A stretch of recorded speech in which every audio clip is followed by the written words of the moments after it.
Hello and welcome to Feck TV Sports International News Show. We're going to look what's happened in the world of sport in the last week. Some unbelievable action has happened over in the NFL, over in America. Dallas Cowboys, Jerry Brown has died in a car accident with his teammate Josh Brent.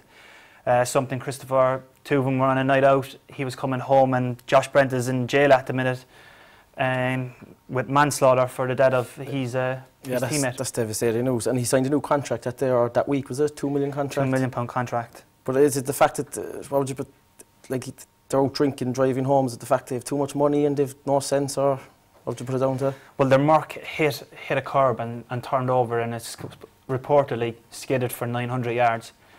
And what's after happening now, Josh Brent is in jail for intoxication manslaughter. And that's coming from the week when Job and Belcher, was it? Yeah, that's another one that happened. Yeah, that was awfully devastating. The NFL have really had a horrendous last 10 days. Johan Belcher shot his girlfriend dead and then went to the training ground of his team, Kansas City, and shot himself dead in front of his coach. So it's been a crazy week. I'd say a lot of those guys seem sort of insecure, and like there's a lot of steroid culture in it as well. And we would think, you think that we were not 100%, but they said there's a lot of brain injuries just from repeated concussions. Yeah, people say the game's gone too aggressive and brutal. Painkillers, and like there was a wrestler also who did something similar a couple of years ago, Chris Benoit, I don't know if you remember it. So he took a sawn-off shotgun, killed his 2 children and his wife, and like he was just taking steroids for the last 20 years, and they put it down to the roid rage, but I don't know how true that is. But the thing I find with the NFL, say this happened 2 days ago, they still kick on with their games at the weekend. Yeah, they still play. They don't stop. They just have the minute silence. Kansas City still, his own team played still. Like I thought that was a bit. Because the Cowboys played last night. They got a last minute a penalty. They've scored a penalty in the last minute to win the game. So I reckon it's not for the love of the game they're playing. It's all money they're playing, advertising, television rights, and they're probably not allowed put off the game. Looking at the Dallas Cowboys, two lads, it's obviously two lads, it looks like two lads just having a night out. Yeah, and they've just decided to drive home. And tough. And they live together as well, didn't they? The two of them live together, yeah. So they're obviously great buddies. They're obviously teammates, and it's just a real sad story, isn't it? That Josh Brent will have to live with that for the rest of his life. His teammate just signed a £2 million new year contract, and now he's gone as well. So sad stories in the NFL. Especially coming up to Christmas. Moving on to another crazy sport, boxing. Manny Pacquiao lost to Marquez. I don't know if you saw, it was a very good fight. It was sort of hit hell for leather there in the first couple of rounds. The two of them hit the canvas once or twice each. But then it was a 6th round. Marquez, he sort of dodged an old dig and hit him.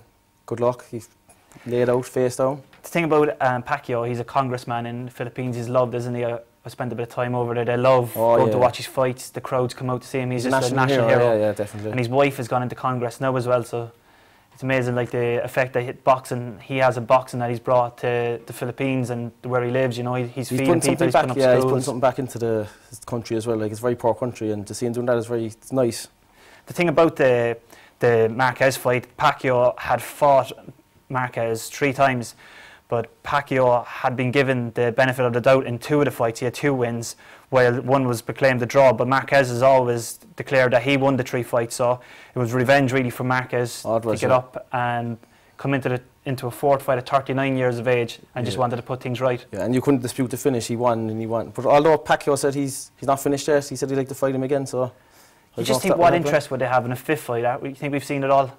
Or is it just money for him? Do you think there's more money? Shouldn't Ricky Hatton come out of retirement there last week? And he got but I think Ricky Hatton had a point to prove rather than money, you know. I think he just wanted to see, could he still hack it? And as soon as he lost the fight, he said, you know, I don't have it in me anymore. But he's finished now. He finished again, he's retired, so that's the end of poor Ricky. Another great fighter we can talk about is Mikhail Kessler. Had a fantastic win and a more of a brutal stoppage of Brian McGee.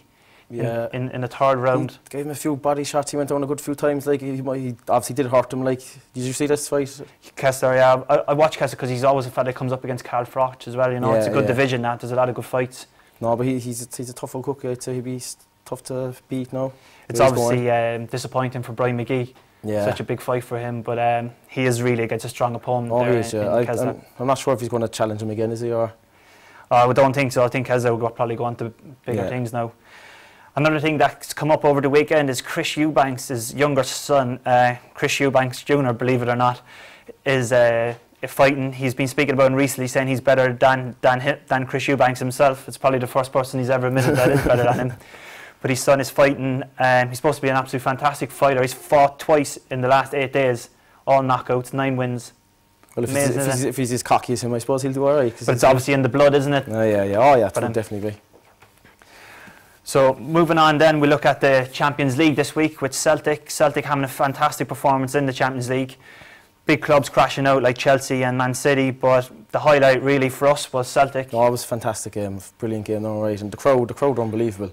They probably have to be the best supporters in Europe. Well, Lionel Messi said it's his favourite crowd. Yeah, he said that, and he said he's going to try. The other night he wanted to try all his best to put them through. He said he couldn't imagine it without them.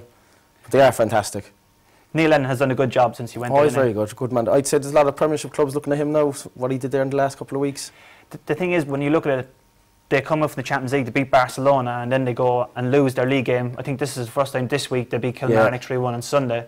But they seem to have the Champions League hangover at the weekends. Yeah, it wasn't good betting them the last couple of weeks. Like I think they've let a few people out. And one of the probably the biggest game of the weekend was Manchester City versus Man United. United did it again, as they always do the last couple of minutes. But it was a terrible end with the coin throwing incident with Rio Ferdinand. Yeah, well, it's just creeping in, isn't it? Just all this stuff all the time. I think Rio Ferdinand tweeted last night. He said it could at least have been a pound coin instead of a two pence piece that was thrown at him. So I think he's trying to make light banter of the situation. It shows you, like they're like the owners. The fans are just throwing their money away, like wasting it. So. Do you think so? Oh, I definitely reckon so. But I think when the ball was put down and Van Persie stood over that free kick, I think everyone just knew it was going to happen. And then you had Nazari hiding behind the lad in the ball. What was Joe Hart doing for the goal, the first goal? But Nazari literally hid behind the big centre forward, what's his name, Dzeko, didn't he? He stood right behind him, so I think it was...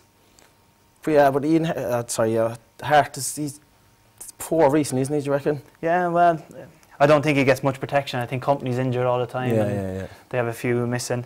Another thing coming back into form was none other than the great man himself, Fernando Torres. Fernando. It's about time. It's about time. We say this about 4 or 5 times a year, do we?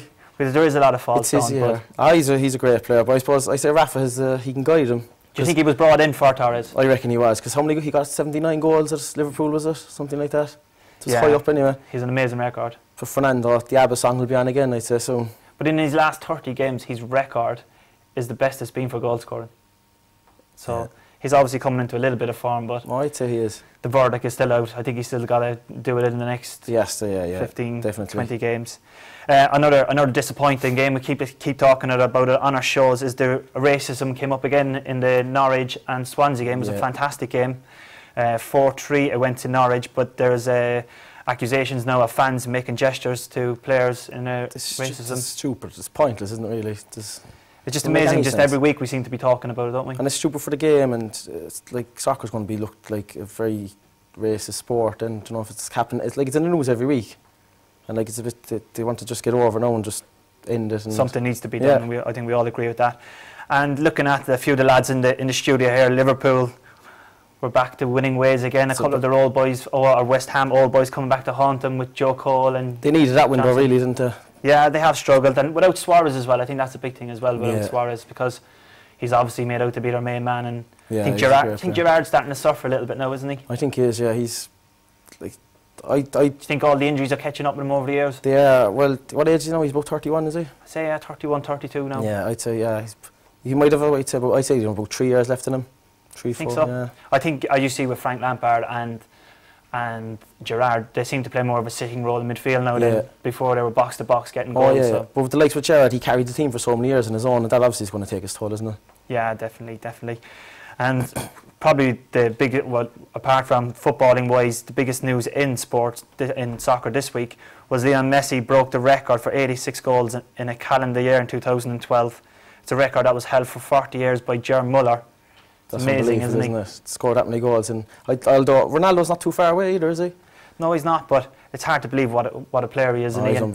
People try to say, I grew up, my dad telling me how good George Best was, and like I've seen Maradona, but surely there's no one as good as him, is there? And it's fantastic to actually see him play as well, and just say I've seen the greatest player of all time. He has to be, without a doubt.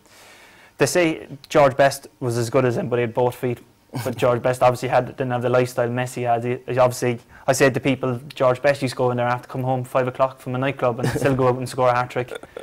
But Messi is completely clean cut. Yeah.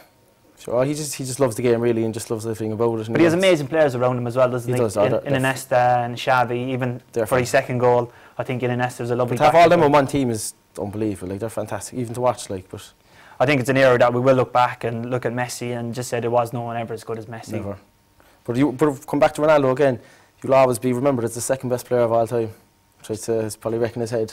I think he does get frustrated when he plays the games and he's trying shots from everywhere, and he's just one of those fellas that probably just can't hack to somebody's better than. But he is fantastic. Oh, he's a good player, but I suppose that's what the dice he was dealt. Or Definitely. So when on Feck TV, on our sports show, we want people to come in and join us. You can get through to us on the Twitter side, on Facebook, or you can just email us in at fecktv.com. We would love to hear people's views. If you would like to come and Skype and talk about things that are happening all over the world or at home, you're more than welcome, and we can chat, have a debate, and see what else people are feeling, and give people to say that they don't have on normal TV. You can come on, we can chat about anything. The talk isn't restricted, so it's a great place to air your views. So come to Feck TV, join us on our show. I have a question actually, because I'm here. One question for Christopher. Let's go. Why were all the Cork City players banned from coming on the show? We had a little incident with Cork City this week. They've been a bit upset with our interview with Ian Turner. I think it was a real big overreaction, really, more than anything. From who? Tommy Dunn, is it? Or? No, I don't know. They want the fans. They don't seem to be too happy with us at the minute, but we're going to leave it off. And you were always a fan favourite. I used to be a fan's favourite, that's one. But we'd like to say sorry to Ian. Ian, if you are in trouble, there's always a job here on Feck TV for you anytime you want. So thank you everyone for tuning in. Come back to us. As I said, we would love to hear from everyone. Thank you for coming, and thank my guest Christopher. Thanks, and speak to you next week on Feck TV.